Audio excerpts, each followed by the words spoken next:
My dear friends, हम लोग चर्चा कर रहे हैं आपके one of the most important subject GST को लेकर के। और जैसा कि आप सभी जानते हैं, जीएसटी के अंदर रिसेंटली हम लोगों ने आपका 5th चैप्टर स्टार्ट किया था, जिसका टाइटल है सप्लाई अंडर द जीएसटी। और मैं आपको बताता चलूं, सप्लाई अंडर द जीएसटी से जुड़ा हुआ आज का हमारा सेकंड क्लास रहने वाला है। इससे पहले मैं चैनल के ऊपर ऑलरेडी क्लास 1 अपलोड कर चुका हूं, जहां पर हम लोगों ने तमाम फंडामेंटल कॉन्सेप्ट को काफी डिटेल में, काफी डेप्थ में जाकर के अंडरस्टैंड कर लिया था। फाइनली आज की क्लास के अंदर हम लोग आगे प्रोसीड करने वाले हैं और काफी कॉन्सेप्ट को डिटेल में एक्सप्लोर करेंगे। देखिए, अगर आप सभी को याद हो तो लास्ट क्लास के दरमियान मैंने आपको क्या सिखाया था सर? लास्ट क्लास के अंदर हम लोगों ने पढ़ा था, जब भी आप लोग इंपोर्टेशन ऑफ सर्विस की बात करते हैं, यानी कि आपने क्या पढ़ा सर? आपने पढ़ा जब भी आप लोग किसकी बात करते हैं, इंपोर्टेशन ऑफ सर्विस की बात करते हैं, तो हमारे पास दो सिनेरियो बने थे कि सर या तो आप लोगों ने सर्विस को इंपोर्ट किया है विद कंसिडरेशन। याद आया कुछ? क्या बताया था मैंने सर? सबसे पहला केस क्या है?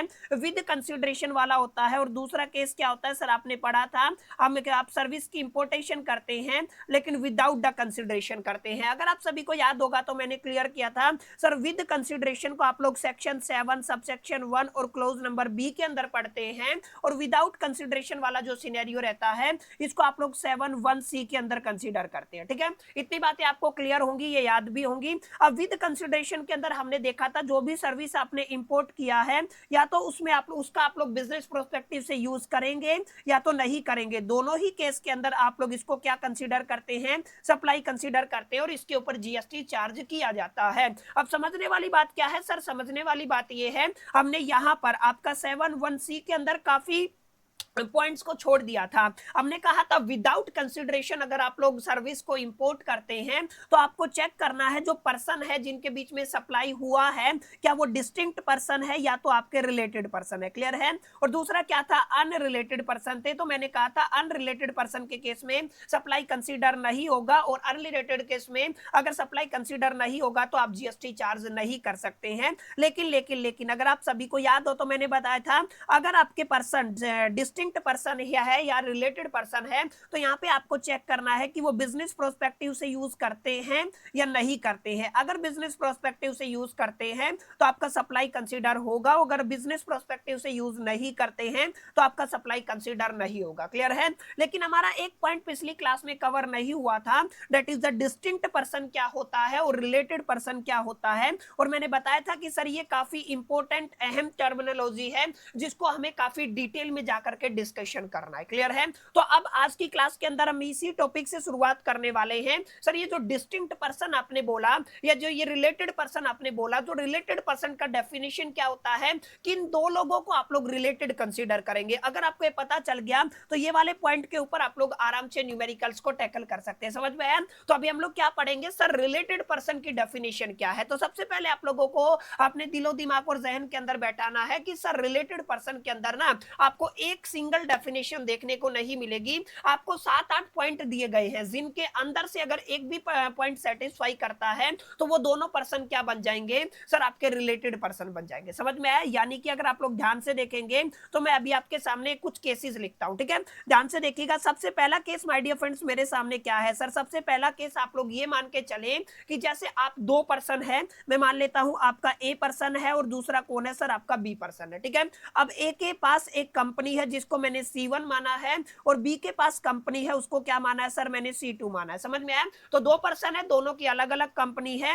अब हमें एग्जांपल क्या लेना है सर? एग्जांपल ये लेना है, अगर लेट अस कंसीडर कि यहाँ पे ए जो है ना, ए आपके सामने वाले पर्सन की कंपनी के अंदर डायरेक्टर है, और जो बी है वो ए की कंपनी के अंदर डायरेक्टर है। यानी ए आपकी बी कंपनी के अंदर डायरेक्टर है और बी की कंपनी के अंदर ए डायरेक्टर है। तो यहाँ पे ए और बी के बीच में जो रिलेशन होगा ना, उसको आप लोग कहेंगे these are the related person. ये क्या बन जाएंगे सर? आपके रिलेटेड पर्सन बन जाएंगे। बताइए पहला पॉइंट समझ में आया कि नहीं आया? पहला पॉइंट क्या कहता है? अगर आपकी कंपनी के अंदर बी डायरेक्टर है और बी की कंपनी में आप डायरेक्टर हैं, तो ए और बी के बीच में क्या रिलेशन होगा सर? रिलेटेड पर्सन का रिलेशन होगा। ठीक है, ये पहला पॉइंट आपका रहने वाला है। अगर आप लोग यहाँ पे सेकंड पॉइंट की बात करते हैं तो सर सेकंड पॉइंट को आपको थोड़ा सा अच्छे से समझना है। सेकंड पॉइंट कहता है, अगर आप लोग किसी भी केस में लीगल पार्टनर है, देखिए ध्यान से समझिएगा, अगर आप लोग क्या है लीगल केस में क्या है? आपके पार्टनर है। अब पार्टनरशिप फर्म के अंदर आप सभी जानते हैं जितने भी लोग होते हैं वो आपस में एक म्यूचुअल कंसेंट के साथ एक धंधा स्टार्ट करते हैं। तो ध्यान रखिएगा, जितने भी लीगल पार्टनर होते हैं ना, उनको भी आप लोग क्या कहते हैं सर, आप लोग यहाँ पे रिलेटेड पर्सन कहते हैं। समझ में आया? तो यहाँ पे आप लोग क्या कहेंगे, लीगल पार्टनर्स भी रिलेटेड पर्सन हो सकते हैं। अलोंग विद अगर आप लोग दो पर्सन मान के चलते हैं, जैसे ए और बी, ए की कंपनी में बी डायरेक्टर है और बी की कंपनी में ए डायरेक्टर है, तो ए और बी को क्या कंसीडर करते हैं सर, आप लोग यहाँ पर उनको रिलेटेड पर्सन कंसीडर करते हैं। समझ में आया? अब यहाँ पे ध्यान से समझिएगा, एक तीसरा एग्जांपल मैं आप सभी को समझाने वाला हूं जो एग्जामिनेशन के प्रोस्पेक्टिव से काफी इंपॉर्टेंट रहने वाला है। अब आप लोग ये मान के चले, आपके पास दो पर्सन है, एक ए कंपनी है और दूसरी क्या है, बी कंपनी है। या आप लोग ये मान लीजिए ए की कोई कंपनी है और बी की कोई कंपनी है, और यहाँ पे आपका एक थर्ड पर्सन एग्जिस्ट करता है जिसको आप लोग क्या कहते हैं, सी है। अब यहाँ पे हो क्या रहा है कि यहाँ पे आपका ग्रेटर देन इक्वल टू, याद रखिएगा मैं क्या कह रहा हूं, greater than equal to 25% voting rights या ओनरशिप राइट किसके पास है, सी के पास है। ए की कंपनी के अंदर भी और बी की कंपनी के अंदर भी। समझ में आया? यानी कि आपका एक ए कंपनी है, एक बी कंपनी है, उसका ओनर ए है, बी का ओनर बी है। अब ए कंपनी के अंदर भी सी 25% या 25% से ज्यादा वोटिंग राइट्स या वोटिंग कंट्रोल होल्ड करता है, और बी के अंदर भी ये क्या करता है, 25% से ज्यादा आपका जो इक्विटी है वो होल्ड करता है। तो इस पर्टिकुलर सिचुएशन के अंदर आप लोग ए और बी को क्या कंसीडर करेंगे, रिलेटेड पर्सन कंसीडर करेंगे। देखिए ए और बी को रिलेटेड पर्सन कंसीडर करना है। समझ में आया? अब इसके अलावा एक और सिनेरियो बन सकता है जिसको आपको अपने दिलो दिमाग और जहन के अंदर बैठाना है। लेट अस से एक कोई पर्सन ए है और दूसरा कौन है, बी है। क्लियर है?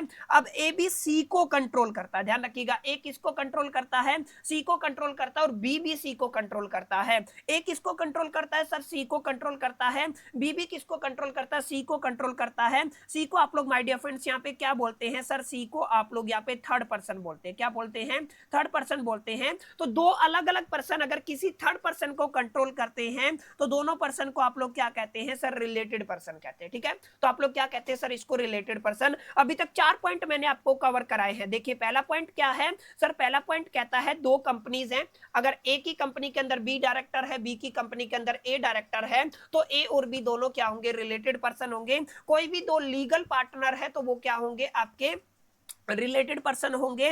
अगर दो अलग अलग कंपनी है, उनके अंदर एक थर्ड पार्टी है, एक थर्ड पार्टी है जो greater than equal to 25% voting rights hold करती है, तो ए और बी के बीच में रिलेटेड पर्सन का रिलेशनशिप रहने वाला है। इसी तरीके से दो अलग अलग पर्सन है जो एक थर्ड पर्सन को कंट्रोल करते हैं, तो वो क्या कहलाएगा सर, रिलेटेड पर्सन कहलाएगा। Are you getting my point? अब इसके अलावा एक पॉइंट और आप लोग यहाँ पे कवर कर सकते हैं, पांचवा पॉइंट रहेगा। प्लीज इसको अपने दिलो दिमाग और जहन के अंदर बैठा लेना है आपको। पांचवा पॉइंट क्या कहता है सर, पांचवा पॉइंट कहता है, ध्यान रखिएगा, यहां पर आपकी फैमिली मेंबर अगर कोई भी है। देखिए मैंने पिछली वीडियो के अंदर बताया था, अगर आप लोग फैमिली वाला केस लेके चलते हैं तो यहाँ पे आपकी दो कैटेगरी बन जाती है। पहली कैटेगरी क्या है सर, सबसे पहले आपको अपने चाइल्ड्स को रखना, ठीक है, चिल्ड्रंस को रखना, चाइल्ड लिख रहा हूं, ठीक है। दूसरा क्या कह सकते हो सर, आपका स्पाउस कह सकते हो। चाइल्ड या स्पाउस के केस में ये तो आपकी फैमिली माने जाएंगे। क्लियर है? ये तो फैमिली माने जाएंगे। लेकिन अगर आप लोग यहाँ पे पेरेंट्स की बात करते हैं, किसकी बात करते हैं सर, पेरेंट्स की बात करते हैं, ग्रैंड पेरेंट्स की बात करते हैं, अगर आप लोग यहाँ पे ब्रदर्स की बात करते हैं, जितने भी आपके भाई हैं, या फिर आप लोग यहाँ पे सिस्टर्स की बात करते हैं, ठीक है, तो याद रखिएगा आप इनकी बात करते हैं, तो अगर इनमें से कोई भी होली या पार्शियली आपके ऊपर डिपेंडेंट है, क्या है, आपके ऊपर डिपेंडेंट है, तो उस केस में ये क्या कहलाएंगे सर, आपके फैमिली मेंबर कहलाएंगे। और जो फैमिली मेंबर्स है ना, वो क्या होते हैं सर, रिलेटेड होते हैं। फैमिली मेंबर्स क्या होते हैं, रिलेटेड होते हैं। समझ में आया? तो फैमिली मेंबर्स क्या होते हैं, रिलेटेड होते हैं। इसके अलावा एक और केस आपको याद रखना है, जैसे ए किसको कंट्रोल करता है, बी को कंट्रोल करता है, या बी किसको कंट्रोल करता है, ए को कंट्रोल करता है, तो दोनों को आप लोग क्या कहेंगे, these are the related party, ठीक है, या रिलेटेड पर्सन। तो ये कुछ 6 पॉइंट मैंने अभी तक आपको कवर कराए सर, छोटे छोटे 6 पॉइंट आपको क्लियर हो गए होंगे। अब यहाँ पे देखते हैं एग्जैक्टली एग्जामिनेशन के प्रोस्पेक्टिव से आपको कैसे लिखना। देखिए यहाँ पे साफ साफ लिखा हुआ, सबसे पहले क्या है, सच पर्सन आर ऑफिसर, या तो आपके पर्सन क्या होंगे सर, आपके ऑफिसर होंगे, या तो आप लोग क्या कह सकते हैं, डायरेक्टर होंगे, ठीक है, या तो क्या होंगे सर, आपके ऑफिसर होंगे, या तो डायरेक्टर होंगे of the one another business, of the one another business, तो वो क्या कहलाते हैं सर, रिलेटेड पर्सन कहलाते हैं। इसी तरीके से आपको याद रखना है, जो भी लीगल रिकॉग्नाइज्ड पार्टनर होते हैं ना, वो सब क्या कहलाते हैं सर, आपके रिलेटेड पर्सन कहलाते हैं, ठीक है। इसी तरीके से अच्छा इंप्लॉय और इंप्लॉयर के बीच में क्या रिलेशन होता है, रिलेटेड पर्सन का रिलेशन होता है। हम लोग जीएसटी के पॉइंट ऑफ व्यू से बात कर रहे हैं, ठीक है। आगे देखिए मैंने क्या बताया, कोई भी अगर आपका थर्ड पर्सन कंट्रोल करता है, ओन करता है या होल्ड करता है डायरेक्टली और इनडायरेक्टली किसी भी कंपनी के अंदर कितना, greater than equal to 25% voting stock या shares of the both of them, ठीक है। तो वो क्या कहलाएगा सर, वो दोनों पर्सन रिलेटेड पर्सन हो जाएंगे। वन ऑफ देम या फिर मैंने बताया एक दूसरे को कंट्रोल करता है तो वो भी क्या होगा सर, आपका रिलेटेड पर्सन होगा। इसके अलावा मैंने बताया, याद रखिएगा, a third person controls both of them, such a person together control A third person, यानी कि आपके दो अलग अलग लोग हैं, एक थर्ड पर्सन को कंट्रोल करते हैं, तो वो दोनों लोगों के बीच में रिलेटेड पर्सन का रिलेशनशिप रहता है। उसके बाद बताया मैंने members of the same family, अभी अभी पॉइंट क्लियर किया ना, सेम फैमिली के अगर मेंबर हैं तो वो भी क्या कहलाएंगे सर, रिलेटेड पर्सन कहलाएंगे। और one of them is a sole agent या सोल डिस्ट्रीब्यूटर या sole concessioner of the other. इस पॉइंट को आप लोग फिर भी छोड़ सकते हैं। बाकी ये जितने पॉइंट बताए हैं ना मैंने, एक उसके बाद 2 3 4 5 6 और 7, ये 7 पॉइंट ऐसे हैं जिनको आपको बाई हार्ट करना पड़ेगा अगर आप लोग चाहते हैं कि रिलेटेड पर्सन से रिलेटेड कोई भी न्यूमेरिकल आपके एग्जामिनेशन के अंदर ना छूटे। बताइए इतनी बातें आपको क्लियर रही कि नहीं रही। पहले मैंने आपको बताया कि सर रिलेटेड पर्सन को आप लोग आरपी से रिप्रेजेंट करते हैं, या तो रिलेटेड पर्सन होगा या तो डिस्टिंक्ट पर्सन होगा। ये दोनों इंपॉर्टेंट टर्मिनोलॉजी है, हमने कहां पे देखी थी सर, यहां पर हम लोगों ने अपने चार्ट के अंदर देखी थी, ठीक है। तो इसके अंदर हम लोगों ने अभी तक क्या समझ लिया सर, आपके रिलेटेड पर्सन की डेफिनेशन को समझा, ठीक है। किसको समझा सर, रिलेटेड पर्सन की डेफिनेशन को समझा। अब हम आगे बढ़ेंगे और अब हम क्या सीखने वाले हैं सर, डिस्टिंक्ट पर्सन को सीखने वाले। किसको सीखेंगे सर, डिस्टिंक्ट पर्सन को सीखेंगे। तो अगर आप लोग यहाँ पे डिस्टिंक्ट पर्सन को सीखना चाहते हैं तो मैं कुछ एग्जांपल आप सभी के सामने रखूंगा जिनको आपको थोड़ा सा ध्यान में रखना, ठीक है। अब सबसे पहले मैंने क्या किया है, जैसे लेटर से इसका कलर चेंज कर लेते हैं पहले तो, ठीक है।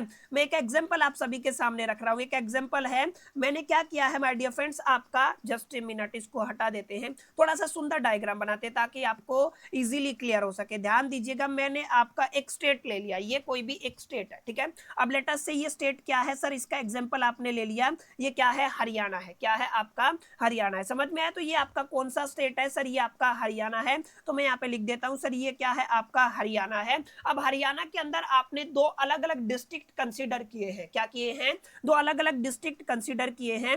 लेटर से मैं कोई अलग एग्जांपल ले लेता हूं। लेटर से ये वाला आपका एक डिस्ट्रिक्ट है और ये वाला आपका एक डिस्ट्रिक्ट है। समझ में आया। अब इसको मैंने क्या कहा है सर, ये आपका महेंद्रगढ़ है, ठीक है। ये आपका क्या है सर, इसको आप लोग क्या मान लेते हैं, ये आपका महेंद्रगढ़ है। तो मैं क्या कह देता हूं सर, ये आपका महेंद्रगढ़ है और इसको आप लोग मान लीजिए रेवाड़ी है, ठीक है। अब यहाँ पे समझिएगा, यहाँ पे क्या हुआ, हरियाणा के अंदर कोई भी पर्सन है जिसके दो अलग अलग लोकेशन के ऊपर ऑफिसेज हैं। एक ऑफिस उसका महेंद्रगढ़ के अंदर है और एक रेवाड़ी के अंदर है। और जैसा कि आप सभी ने रजिस्ट्रेशन वाला चैप्टर पढ़ा था, यहाँ पे मैंडेटरी नहीं है कि ये आपकी दो अलग अलग लोकेशंस के लिए क्या ले, आपका अलग अलग रजिस्ट्रेशन ले। लेकिन कई बार क्या होता है कि यहाँ पे हरियाणा के अंदर ही यहाँ पे होता क्या है अक्सर में कि यहाँ पे जैसे रेवाड़ी के लिए मेरे पास रजिस्ट्रेशन है, ठीक है, अलग से रजिस्ट्रेशन है। तो मैं कहूंगा ये आपकी रजिस्ट्रेशन इसके पास है, ठीक है। इसके पास रेवाड़ी के लिए क्या है सर, रजिस्ट्रेशन है। तो आप लोग क्या कहेंगे, ये भी आपकी रजिस्टर ऑफिस है। और आप लोग महेंद्रगढ़ वाले को भी क्या कहेंगे सर, ये भी रजिस्टर ऑफिस है। लेकिन दोनों अलग अलग है, दोनों क्या है, अलग अलग है। माने महेंद्रगढ़ के लिए अलग से रजिस्ट्रेशन लिया हुआ है और आपने रेवाड़ी के लिए अलग से रजिस्ट्रेशन लिया हुआ है। और दोनों कहां पर है सर, हरियाणा के अंदर है। तो यहां पर इन दोनों ऑफिस को क्या मान के चलेंगे सर, आप लोग यहां पर दोनों ऑफिस को हम लोग मान के चलेंगे डिस्टिंक्ट पर्सन। समझ में आया कि नहीं आया, क्या लेके चलेंगे सर, डिस्टिंक्ट पर्सन लेके चलेंगे। एक स्टेट के अंदर दो अलग अलग आप लोग ऑफिसेस की बात करते हैं, दोनों के पास अलग अलग रजिस्ट्रेशन है। तो दोनों को कैसे ट्रीट किया जाएगा, दोनों को डिस्टिंक्ट पर्सन की तरह ट्रीट किया जाएगा। ये आपका पहला केस है, क्लियर है। अब यहाँ पे दूसरा केस एक और बन सकता है, अगर आप लोग थोड़ा ध्यान देंगे तो लेटर से मैं एक और एग्जांपल ले लेता हूं। हमने अगेन एक और एग्जांपल लिया है, इसको हम लोग थोड़ा सा अच्छे से बनाएंगे। ध्यान से समझिएगा, जो बातें मैं आपको समझा रहा हूं काफी इंपॉर्टेंट रहने वाली है। अब की बार बार भी मैं एक ही एग्जांपल लूंगा सर, हरियाणा का ले लेंगे, लेकिन हम लोग अब की बार थोड़ा डिफरेंट एग्जांपल लेते हैं, ठीक है। ये तो मान लीजिए आपका हरियाणा हो गया है, और अभी एक एग्जांपल और ले लेता हूं मैं, लेटर से ये आपका कोई और स्टेट आप लोगों ने ले लिया, ठीक है। अभी इसको मैंने क्या नाम दिया है सर, ये तो आपका हरियाणा है, ठीक है, और इसको आपने क्या नाम ले दिया सर, आपका राजस्थान है, क्लियर है। अब यहाँ पे आपके पास एक ऑफिस है, यहाँ पे क्या है आपके पास एक ऑफिस है, और वो कैसा है सर, आपका रजिस्टर है, क्लियर है। कैसा है सर, आपका रजिस्टर है। ये जो ऑफिस है ये कैसा है, आपका रजिस्टर है। अब यहाँ पे दो पॉसिबिलिटी बन सकती है सर। पहली पॉसिबिलिटी ये है कि यहाँ पे जो आप लोग ऑफिस लेके चल रहे हैं ना, वो आपका क्या रहेगा सर, रजिस्टर रहेगा। दूसरी प्रोबेबिलिटी ये है, ये कैसा रहेगा, आपका अनरजिस्टर्ड रहेगा, ठीक है। तो आपको याद रखना है, या तो रजिस्टर्ड होगा या तो अनरजिस्टर्ड होगा। अब यहाँ पर रजिस्टर ऑफिस से एक स्टेट से दूसरे स्टेट के अंदर अगर आप लोग कुछ भी सप्लाई करते हैं, क्या करते हैं, कुछ भी सप्लाई करते हैं, यहां से यहां तक और यहां से यहां तक, तो कौन सा सप्लाई बनेगा, दो अलग अलग स्टेट के बीच में है, तो आप सभी ने पढ़ा होगा सर, ये क्या बनेगा, आपका इंटर स्टेट सप्लाई बनेगा। क्या बनेगा सर, इंटर स्टेट सप्लाई बनेगा। और इन दिस पर्टिकुलर सिचुएशन, चाहे आपका दूसरे स्टेट के अंदर आपका ऑफिस रजिस्टर हो चाहे रजिस्टर ना हो, याद रखिएगा इसको आप लोग डिस्टिंक्ट पर्सन बोलेंगे। क्या बोलेंगे सर, डिस्टिंक्ट पर्सन बोलेंगे। बताइए समझ में आया कि नहीं आया, ठीक है। तो ये भी इसके लिए डिस्टिंक्ट पर्सन होगा, माने ये वाला जो ऑफिस है ना और ये जो ऑफिस है, ये दोनों आपस में डिस्टिंक्ट पर्सन है, और ये वाला ऑफिस और ये वाला ऑफिस भी दोनों आपस में क्या है, डिस्टिंक्ट पर्सन है। ये दूसरा सिचुएशन है। पहला सिचुएशन क्या था, एक ही स्टेट के अंदर हम लोगों ने दो अलग अलग रजिस्ट्रेशन ले लिए, दोनों डिस्टिंक्ट होंगे। अब दो अलग अलग स्टेट के बीच में सप्लाई होता है, तो चाहे रजिस्टर हो चाहे अनरजिस्टर हो, दूसरे की कोई बात नहीं है। कोई एक अगर रजिस्टर है तो दोनों को आप लोग क्या मान के चलेंगे सर, वो आपके डिस्टिंक्ट पर्सन है, ठीक है। बताइए दूसरा केस समझ में आया कि नहीं आया, ठीक है। अब ऐसे ही आप लोग एक और केस को लेके चल सकते हैं सर। मैं तीसरा केस ले लेता हूं, ठीक है।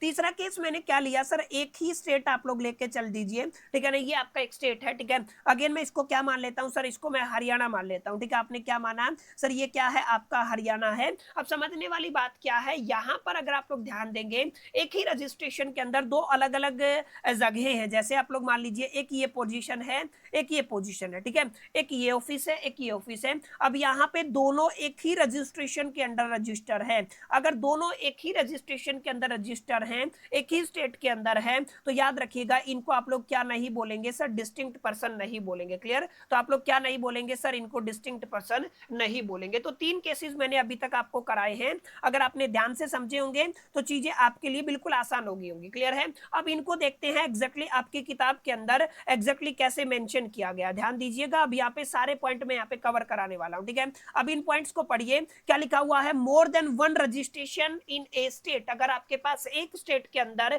एक से ज्यादा रजिस्ट्रेशन होते हैं, तो दोनों जो आपके रजिस्ट्रेशन वाली जगहें होंगी, एक आपका प्रिंसिपल प्लेस हो सकता है, एक एडिशनल प्लेस हो सकता है, दोनों को आप लोग क्या मान के चलेंगे, दोनों को आप लोग डिस्टिंक्ट पर्सन मान के चलेंगे। एक ऑफिस आपके पास एक स्टेट के अंदर है, दूसरा ऑफिस आपका दूसरे स्टेट के अंदर है, तो दोनों को आप लोग क्या मान के चलेंगे सर, डिस्टिंक्ट पर्सन मान के चलेंगे। समझ में आई इतनी बातें। अब आगे मैंने क्या बताया, अगर आप लोग स्टॉक ट्रांसफर करते हैं या ब्रांच ट्रांसफर करते हैं, किनके बीच में, दो ऑफिस के बीच में, और दोनों क्या है सर, आपके रजिस्टर है, ठीक है। दो अलग अलग ऑफिस हैं, दोनों क्या है, रजिस्टर हैं। अब दोनों अलग अलग, जहां पे अलग अलग रजिस्ट्रेशन हो गया ना, तो ऑब्वियस सी बात है उनको क्या मानेंगे सर, उनको डिस्टिंक्ट पर्सन मानेंगे, ठीक है। अब यहाँ पे आगे देखिए, transfer between the two units with the same registration, ये भी मैंने कवर करा दिया। सेम रजिस्ट्रेशन होगा तो उनको क्या कंसीडर नहीं करेंगे सर, आप लोग यहाँ पे डिस्टिंक्ट पर्सन कंसीडर नहीं करेंगे, क्लियर है। तो यहां तक आई होप कि आपको क्लियर हुआ होगा कि सर ये जो सेक्शन 25 के अंदर डिस्टिंक्ट पर्सन का डेफिनेशन दिया हुआ है, या इससे पहले हम लोगों ने जो रिलेटेड पर्सन की डेफिनेशन को पढ़ा, उसका क्या मीनिंग है और एग्जैक्टली किन किन पॉइंट्स को आपको अपने दिलो दिमाग और जहन के अंदर बैठाना है, क्लियर है। तो कुछ कुछ एग्जाम्पल मैंने दिए हैं, कुछ कुछ चीजें मैंने आपको समझाने की कोशिश की है। उम्मीद करता हूँ चीजें आप सभी के सामने अच्छे से प्रेजेंट हुई होंगी। अगर कहीं पे कोई लैग करता है तो यार कमेंट करके जरूर बताया करो, क्योंकि ये वाला जो सेटअप है ना, ये जो आईपैड से मैं आपको पढ़ा रहा हूँ, यहाँ पे मैं पहली बार आपका, ये मेरा फर्स्ट एक्सपीरियंस है। इससे पहले आप सभी को पता मैं स्टूडियो के अंदर पढ़ाता था, लेकिन स्टूडियो के अंदर यार बहुत सारी सिरदर्दी अभी हो रही है, लाइट का इशू चलता है, मौसम खराब है, दैट्स व्हाई मैंने ये सेटअप किया ताकि आप सभी को मैं time to time classes offer कर पाऊं। तो यहाँ पर मेरा क्योंकि फर्स्ट टाइम एक्सपीरियंस है, तो कई बार मेरे को टूल यूज करने में डिफिकल्टी हो सकती है, तो कहीं पे कोई मिस्टेक हो जाता है ना, तो प्लीज यार उस चीज को अवॉइड कीजिएगा, ठीक है। हाँ, कॉन्सेप्ट अगर आपको समझ में नहीं आए तो आप लोग कमेंट में बता सकते हैं। कॉन्सेप्ट समझ में आए ऐसा गारंटी मैं आपको दे सकता सकता हूं अगर आपने अच्छे से इत्मीनान से एक एक चीजों को मेरे साथ बना के चला। ठीक है, यहां तक क्लियर रहा? चलिए आगे बढ़ते हैं। यहां तक उम्मीद करता हूं आपको रिलेटेड पर्सन और डिस्टिंक्ट पर्सन का डेफिनेशन अच्छे से समझ में आ गया होगा। अब हम थोड़ा आगे बढ़ेंगे और काफी इंपॉर्टेंट मुद्दे पर चर्चा करने वाले हैं, that is the deemed supply. देखिए मैंने बताया था, अगर आप सभी को याद हो, एक तो सप्लाई होता है, याद है किसी को मैंने क्या कराया था सर? सप्लाई वाला केस कराया था। तो सर सप्लाई वाले केस के अंदर क्या पढ़ा था? मैंने बताया था जब भी आप लोग सप्लाई को पढ़ते हैं ना माय डियर फ्रेंड्स, तो याद रखिएगा सप्लाई के केस में हमारे पास 3 सिचुएशन सेटिस्फाई होनी जरूरी है। सबसे पहले आपके पास क्या होता है सर? आपका बेस्ट लेडर होता है, LU2DR होता है। ठीक है, क्या होता है सर? बेस्ट लेडर होता है। ठीक है, क्या होता है? बेस्ट लेडर होता है। ठीक है, तो दूसरी सिचुएशन क्या है? क्या होना चाहिए सर? आपका कंसीडरेशन होना चाहिए। क्या होना चाहिए? कंसीडरेशन होना चाहिए। और तीसरा मैंने बताया था आपके फर्दरेंस ऑफ द बिजनेस होना चाहिए, या जो भी आपका सेल्स हुआ है या बेस्ट लेडर हुआ है वो किस पर्पज से हो सर? आपका सप्लाई बिजनेस पर्पज से हो। ये तीनों कंडीशन अगर सेटिस्फाई करती है तो वो आपका क्या कहलाता है? सप्लाई कहलाता है। क्लियर है? अब अगर आप लोग ध्यान देंगे, कई बार एग्जामिनर पूछ लेता है, कुछ ऐसी सिचुएशन है जहां पर आप लोग विदाउट कंसीडरेशन भी आप लोग सप्लाई कंसीडर करते हैं। जहां पे विदाउट कंसीडरेशन आप लोग सप्लाई कंसीडर करते हैं, उनको क्या बोलते हो सर? आप लोग डीम्ड सप्लाई बोलते हो। और अभी अभी एक केस मैंने आपको पढ़ाया था, अगर आपको याद हो तो सर, सेक्शन 7 सबसेक्शन 1C का पढ़ाया था, जहां पे आप लोग इंपोर्टेशन ऑफ सर्विस करते हैं। ठीक है, वो एक एग्जांपल था, याद रखिएगा वो क्या था? केवल एक एग्जांपल था। ऐसे 4 एग्जांपल है जिनको आप लोग एक टेक्निक से, एक निमोनिक से याद कर सकते हैं। मैं इसको याद रखता हूं ट्रिप से। क्या याद रखता हूं? एक निमोनिक्स बनाया हुआ है, that is the trip. Trip का मतलब क्या होता है? Deemed supply. क्या होता है? डीम्ड सप्लाई का एग्जांपल है ट्रिप। क्या होता है भी समझाऊंगा। और याद रखिएगा जो भी कंप्लीट डीम्ड सप्लाई का कॉन्सेप्ट है ना, आपको कहां पे देखने को मिलता है? सेक्शन 7(1)(c) के अंदर। अब सेक्शन 7(1)(c) तो केवल आपका डीम्ड सप्लाई हो गया अगर आप लोग इंपोर्टेशन ऑफ सर्विस करते हैं। क्या करते हैं? इंपोर्टेशन ऑफ सर्विस करते हैं। अगर आप लोग इसको शेड्यूल 1 के साथ रीड करते हैं तो 4 तरीके की सिचुएशन है जहां पे आप लोग डीम्ड सप्लाई कंसीडर कर सकते हैं। वो चारों सिचुएशन को आप लोग किससे याद कर सकते हैं सर? आप लोग ट्रिप से याद कर सकते हैं। किससे याद कर सकते हैं? ट्रिप से याद कर सकते हैं। समझ में आया कि नहीं आया? क्लियर है? तो यहाँ पे याद रखिएगा डीम्ड सप्लाई का कंप्लीट एक्सप्लेनेशन सेक्शन 7(1)(c) के अंदर रेड विद शेड्यूल 1 के अंदर दिया गया। ठीक है, और निमोनिक्स क्या है सर? आपका ट्रिप है। टी का मतलब होता है ट्रांसफर। अगर आप लोग ट्रांसफर कर देते हैं विदाउट द कंसीडरेशन, ट्रांसफर करते हैं विदाउट द कंसीडरेशन, तो उस केस में भी आप लोग क्या करेंगे? सप्लाई विदाउट द कंसीडरेशन अगर आप लोग ट्रांसफर करते हैं तो उसको आप लोग क्या मानेंगे सर? उसको डीम्ड सप्लाई मानेंगे। क्लियर है? अगर आप लोगों ने रिलेटेड पर्सन का केस लिया या डिस्टिंक्ट पर्सन का केस लिया, पढ़ लिया ना रिलेटेड पर्सन क्या होता है, डिस्टिंक्ट पर्सन क्या होता है। रिलेटेड पर्सन और डिस्टिंक्ट पर्सन के बीच में अगर आपका कोई भी सप्लाई विदाउट द कंसीडरेशन होता है तो उसको भी डीम्ड सप्लाई माना जाएगा और उसके ऊपर जीएसटी चार्ज होगा। ठीक है, अब तीसरा क्या केस क्या है सर? इंपोर्टेशन ऑफ सर्विस, जिसको मैंने यहां पर सेक्शन 7(1)(c) के अंदर पढ़ा दिया। तो ये तो हमारा कंप्लीट हो चुका है, ये भी हमने पढ़ लिया सर। रिलेटेड पर्सन और डिस्टिंक्ट पर्सन का मीनिंग क्या होता है? पिछली क्लास के अंदर मैंने पढ़ाया सर। प्रिंसिपल एजेंट रिलेशनशिप क्या होता है? इसको आप लोग स्किप कीजिएगा, आने वाली वीडियोस के अंदर आपको काफी डिटेल में समझाऊंगा। अभी थोड़ा सा कंफ्यूजन हो सकता है, रटने वाली बात हो जाएगी, लेकिन आपको याद रखना है section 7(1)(c) read with schedule 1, जिसका एक निमोनिक्स मैंने बनाया हुआ ट्रिप। टी का मतलब होता है ट्रांसफर विदाउट द कंसीडरेशन। ठीक है, आर का मतलब होता है रिलेटेड पर्सन और distinct person without the consideration. ठीक है, सप्लाई विदाउट द कंसीडरेशन। आई का मतलब होता है इंपोर्टेशन ऑफ द सर्विस और पी का मतलब होता है प्रिंसिपल एजेंट रिलेशनशिप। ठीक है, तो यहाँ पे हमने ये तो चर्चा कर ली है, रिलेटेड पर्सन और डिस्टिंक्ट पर्सन तो चर्चा कर लिया, लेकिन अब यहाँ पे क्या बचता है सर? आपका ट्रांसफर बचता है। ठीक है, क्या बचता है? ट्रांसफर बचता है। तो ट्रांसफर का एक एग्जांपल के थ्रू मैं आपको क्लियर करने की कोशिश करता हूं, ध्यान से समझिएगा मेरी बातों को। ठीक है ना? अब ट्रांसफर के केस में मैं एक एग्जांपल ले लेता हूं। लेट अस से ये कोई सुंदर सा पर्सन है, मैं इसको बोल देता हूं सर ये अमित है। ठीक है, इसका एक एग्जांपल ले लेते हैं। अरे कहां गया? जस्ट ए मिनट, मैं इसको एक बार दोबारा से बना देता हूं। देखिए हमने एक पर्सन लिया है। ठीक है, इसका नाम क्या है? चलिए वैसे ही हम लोग बिना बनाए ले लेते हैं, पता नहीं क्या दिक्कत है। ये कोई भी पर्सन है। ठीक है, ये क्या है? आपका अमित है। क्लियर है? अब यहाँ पे अमित ने अपने बिजनेस प्रोस्पेक्टिव से एक सप्लायर से लैपटॉप खरीदा। हम लोग क्या मान के चल रहे हैं सर? क्या खरीदा है? आपका लैपटॉप खरीदा है। याद रखिएगा लैपटॉप के ऊपर जो वैल्यू उसने चार्ज किया 1 लाख किया, और इसने जीएसटी दिया वो आपका 10,000 दिया। और याद रखिएगा इसने यहाँ पे आईटीसी क्लेम कर लिया। आईटीसी क्या कर लिया है सर? क्लेम कर लिया। ठीक है, ये सिचुएशन है, अमित ने जो लैपटॉप खरीदा वो किसके लिए खरीदा सर, बिजनेस प्रोस्पेक्टिव से खरीदा। जैसे मैं अभी बात करता हूं, मैंने आईपैड खरीदा है 1 लाख रुपए का और इसके ऊपर मैंने 10,000 जीएसटी दिया है और मैंने इसके ऊपर आईटीसी क्लेम कर लिया, क्योंकि मैं जीएसटी का मास्टर हूं तो मेरे को पता है आईटीसी क्या होता है, मैंने क्लेम कर लिया। ठीक है, अब यहाँ पे क्या हुआ है, यहाँ पे अमित को एक पर्सन मिला, एक गरीब सा आदमी मिला, मैंने उसका एग्जांपल ले लिया है सोनू। ये बच्चा वैसे ब्रिलियंट है, ठीक है, लेकिन जैसे ही मैंने बैच लॉन्च किया, मेरे बैच के अंदर कैसे भी करके इसने ज्वाइन किया और ये काफी ब्रिलियंट बच्चा है, यानी कि इसके पास पोटेंशियल है, ये कुछ डिफरेंट कर सकता है। ठीक है, ये एग्जांपल आप लोग ले सकते हैं। अब इसने मेरे को कांटेक्ट किया और सर आप मेरी हेल्प कर दीजिए, ठीक है, मैं भी जीएसटी का बैच लेना चाहता हूं, अपनी प्रिपरेशन करना चाहता हूं और मैं लेटेस्ट से सीए की तैयारी करना चाहता हूं, सीएस की तैयारी करना चाहता हूं या सीएमए की तैयारी करना चाहता हूं। मैंने देखा बच्चा ब्रिलियंट है यार, इसके पास टैलेंट है, तो मैंने क्या कहा, ठीक है, जो मेरा 5,000 का बैच मैंने लॉन्च किया था ना, मैं फ्री कर देता हूं तेरे लिए। अब ये बोला कि सर नहीं नहीं, ऐसे काम नहीं चलेगा, मेरे पास बैच को अटेम्प्ट करने के लिए, बैच क्लासेज अटेंड करने के लिए लैपटॉप ही नहीं है। तो मैंने सोचा यार, मैंने इस लैपटॉप को ना 4-5 महीने यूज कर लिया है, मैं दूसरा ले लूंगा, मेरा सेटलमेंट हो गया है। तो मैंने ये जो लैपटॉप है ये इसको सोनू को ट्रांसफर कर दिया। क्या कर दिया सर, आपका ट्रांसफर कर दिया। क्या कर दिया सर, ट्रांसफर कर दिया। समझ में आया? अब ट्रांसफर किया तो क्या मैं इसके बदले इससे पैसे लूंगा सर? नहीं लूंगा, ऑब्वियस सी बात है। तो 3 कंडीशन के अंदर अगर आपने बेस्ट एलडीआर पढ़ा होगा, ट्रांसफर का केस आ गया है लेकिन मैंने बदले में पैसा नहीं लिया, लेकिन गवर्नमेंट कहता है अच्छा ऑलरेडी तूने आईटीसी क्लेम किया था, आईटीसी तूने ऑलरेडी क्लेम किया हुआ था, अगर तुम्हें याद हो तो आईटीसी तूने क्लेम किया था। तो अगर तूने कोई भी ट्रांसफर किया है और परमानेंट ट्रांसफर किया है, विदाउट कंसीडरेशन ट्रांसफर किया है, याद रखिएगा विदाउट कंसीडरेशन अगर तूने ट्रांसफर किया है तो उस केस में हम लोग इसको क्या मानेंगे सर, डीम्ड सप्लाई मानेंगे। और याद रखिएगा डीम्ड सप्लाई के ऊपर जीएसटी चार्ज होता है। ठीक है, तो this is all about the transfer. ठीक है, तो ट्रांसफर के केस में परमानेंट ट्रांसफर होना चाहिए, आईटीसी ऑलरेडी क्लेम किया हुआ होना चाहिए और विदाउट कंसिडरेशन होना चाहिए। तो उसको आप लोग क्या कहेंगे सर, ये क्या हो गया है, आपका ट्रांसफर हो गया। समझ में आया कि नहीं? क्लियर है? तो इस तरीके से माय डियर फ्रेंड्स इन चीजों को आप लोग टेक्निक्स के साथ अपने दिलो दिमाग और जहन के अंदर बैठा सकते हैं। तो अब इसको देखिए ध्यान से, आई होप कि अब आपको ये सारी चीजें क्लियर हो जाएंगी कि ये क्या क्या लिखा हुआ है। तो डीम्ड सप्लाई कहां पे दिया गया, सेक्शन 7(1)(c) के अंदर दिया गया है, रेड विद शेड्यूल 1। इसको आप लोग एक निमोनिक्स की हेल्प से याद कर सकते हैं। ट्रिप टी का मतलब होता है ट्रांसफर, आर का मतलब होता है रिलेटेड पर्सन और डिस्टिंक्ट पर्सन, दोनों में पढ़ा चुका हूं।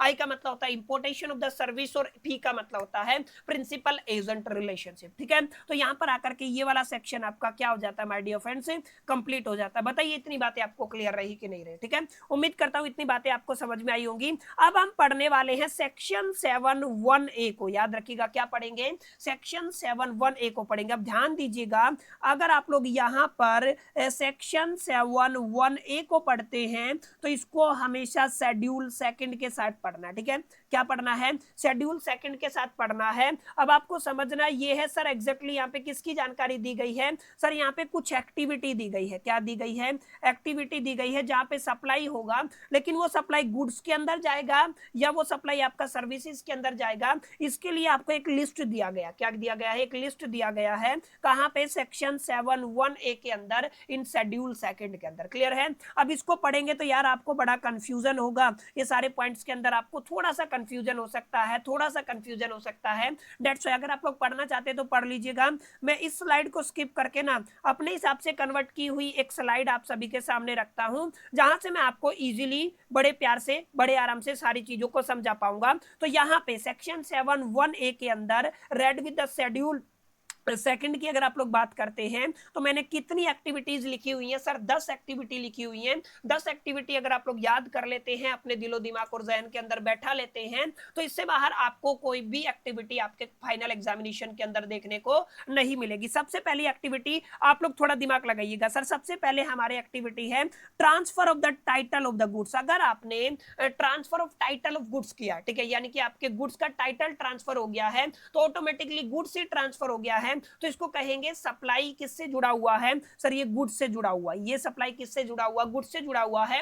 अगर आपका टाइटल ट्रांसफर नहीं होता है तो उस केस में वो आपका गुड्स का सप्लाई नहीं माना जाएगा। क्लियर है? आपने कोई भी ऐसा एक्टिविटी किया जिसके अंदर आपका टाइटल ट्रांसफर हुआ, आपने कोई भी ऐसा एक्टिविटी किया जिसके अंदर आपका टाइटल ट्रांसफर हुआ है, तो किस कैटेगरी में जाएगा, वो आपका सप्लाई ऑफ द गुड्स में जाएगा। क्लियर है? अब यहाँ पे देखिएगा, अगर आप लोग टेम्परेरी पीरियड के लिए without transfer transfer of the title of the goods, यानी कि गुड्स का टाइटल ट्रांसफर नहीं हुआ है, टेम्परेरी पीरियड के लिए आपने गुड्स को ट्रांसफर किया है, तो ये सप्लाई ऑफ द सर्विस माना जाएगा, न कि गुड्स माना जाएगा। समझ में? टाइटल ट्रांसफर हो गया तो वो आपका गुड्स का सप्लाई माना जाएगा, टाइटल ट्रांसफर नहीं हुआ तो वो आपका सर्विसेज का सप्लाई माना जाएगा। ठीक है, अब आगे देखिए, आगे क्या दिया हुआ है। अगर आप लोग लीज की बात करते हैं, अगर आप लोग tendency of the immovable property की बात करते हैं, तो इमूवेबल प्रॉपर्टी और लीज हमेशा कहां पे आते हैं सर? सर्विसेज के अंदर आते हैं। तो हम लोग क्या कहेंगे? दीज आर द, इनको आप लोग क्या कंसीडर करके चलते हैं सर? इनको आप लोग कंसीडर करके चलते हैं सप्लाई ऑफ द सर्विसेज के केस में। क्लियर है? ऐसे हम लोग पढ़ेंगे service of the job work. ठीक है, क्योंकि यहाँ पे सर्विस आ गया तो आप लोग यहाँ पे भी क्या करेंगे सर? सर्विस करेंगे। अच्छा, post liquidation of a company assets are transfer, अगर आप लोग एसेट ट्रांसफर करते हैं तो क्या हो गया सर? आपका सप्लाई ऑफ द गुड्स होगा। ठीक है, आपने कोई भी post liquidation of the company के अंदर एसेट्स को ट्रांसफर किया है तो क्या कहलाएगा सर? वो आपका सप्लाई ऑफ द गुड्स कहलाएगा। क्लियर है? ऐसे आप लोग कहेंगे sale of the goods on the hire purchase basis. Hire purchase basis का मतलब वो बाद में जाके पैसा देगा, लेकिन टाइटल ट्रांसफर हो गया गुड्स का तो ये क्या कहलाएगा? सप्लाई ऑफ द गुड्स कहलाएगा। Are you getting my point? तो ये क्या कहलाएगा सर? आपका सप्लाई ऑफ द गुड्स कहलाएगा। ऐसे ही अगर आप लोग टेम्परेरी ट्रांसफर करते हैं, परमिटिंग यूज करते हैं या इंजॉयमेंट ऑफ आईपीआर करते हैं तो ये हमेशा सर्विसेज की कैटेगरी में रहेगा। रट्टा मार लीजिएगा। अच्छा, डेवलपमेंट एंड द सॉफ्टवेयर और डिजाइन, सॉफ्टवेयर डेवलपमेंट की बात करते हैं, सॉफ्टवेयर डिजाइनिंग की बात करते हैं तो सर्विस होता है, तो service of the supply, supply of the service माना जाएगा। नॉन कम्पीट एग्रीमेंट, अच्छा ये काफी इंटरेस्टिंग चीज है। ठीक है, non compete agreement, non compete agreement अगर होता है तो ये क्या माना जाएगा? सप्लाई ऑफ द सर्विसेज माना जाएगा। वर्क कॉन्ट्रैक्ट है या रेस्टोरेंट सर्विस है तो ये क्या माना जाएगा सर? आपका सप्लाई ऑफ द सर्विस माना जाएगा। क्लियर है? तो इस लिस्ट को आप लोगों को गो थ्रो करना है। केवल 10 चीजें हैं जिनको आपको अपने दिलो दिमाग और जहन के अंदर बैठा लेना है। अगर आप लोग इन 10 चीजों को याद कर लेते हैं, चीज नहीं बोलूंगा, दीज आर 10 एक्टिविटीज जिनको अगर आप लोग इस तरीके से क्लासिफाई कर देते कि ये सप्लाई गुड्स का होगा या आपकी सर्विसेज का होगा तो इससे बाहर आपको कोई भी क्वेश्चन देखने को नहीं मिलेगा। क्लियर? तो आज की क्लास के अंदर हमने क्या क्या पढ़ा सर? आज की क्लास में तो हमने काफी चीजें पढ़ ली हैं, ज्यादा टाइम मैंने आपका नहीं लिया है और काफी कम समय में मैंने चीजें आपको समझाने की कोशिश की है। सबसे पहले देखिए मैंने क्या बताया सर? आपके रिलेटेड पर्सन का डेफिनेशन क्या होता है? समझ में आया कि नहीं आया बताइए? आपके 7-8 पॉइंट मैंने कवर करा दिए हैं। रिलेटेड पर्सन के बाद मैंने क्या कराया सर? आपके डिस्टिंक्ट पर्सन को समझाया कि डिस्टिंक्ट पर्सन क्या होता है। इसके बाद सर हमने क्या पढ़ा है सर? हम लोगों ने आपका डीम्ड सप्लाई पढ़ा है। क्या पढ़ा है? आपका डीम्ड सप्लाई पढ़ा है। डीम्ड सप्लाई माने आपने पढ़ा है आपका section 7(1)(c) read with the schedule 1। इसके बाद आप सभी ने एक्टिविटी का क्लासिफिकेशन देखा है, मोटा मोटा आप लोग कह सकते हैं आप सभी ने section 7(1)(a) read with schedule 2 पढ़ा है। ठीक है, आपने क्या पढ़ा है सर? आपने section 7(1)(a) read with the schedule 2 जहां पे एक्टिविटीज को आपने किसके केस में क्लासिफाई करना सीखा सर? गुड्स के केस में क्लासिफाई करना सीखा और उसके बाद आप सभी ने सर्विसेज के केस में क्लासिफाई करना सीखा। समझ में आया कि नहीं आया? क्लियर है? तो ये कुछ चीजें हैं, कुछ टॉपिक हैं जो आज की क्लास के दरमियान मैंने आप सभी के साथ चर्चा किया है। उम्मीद करता हूं चीजें आपको क्लियर रही होंगी, सेशन आपको पसंद आया होगा। ये क्लास सेकंड है, ज्यादा लंबा मैं क्लास नहीं करने वाला हूं। आई होप कि इतनी बातें आपको क्लियर रही होंगी। सेशन अगर आपको पसंद आया, वीडियो अच्छा लगा तो इस वीडियो को लाइक जरूर कर दीजिएगा, दोस्तों के साथ शेयर करना मत भूलिएगा। पहली दफे चैनल पे आए हैं तो सब्सक्राइब करके बेल आइकन को जरूर प्रेस कर दीजिएगा। इस वीडियो के अंदर इतना ही, मिलते हैं नेक्स्ट वीडियो के अंदर। जब तक के लिए मैं तो so all the best, till the keep learning.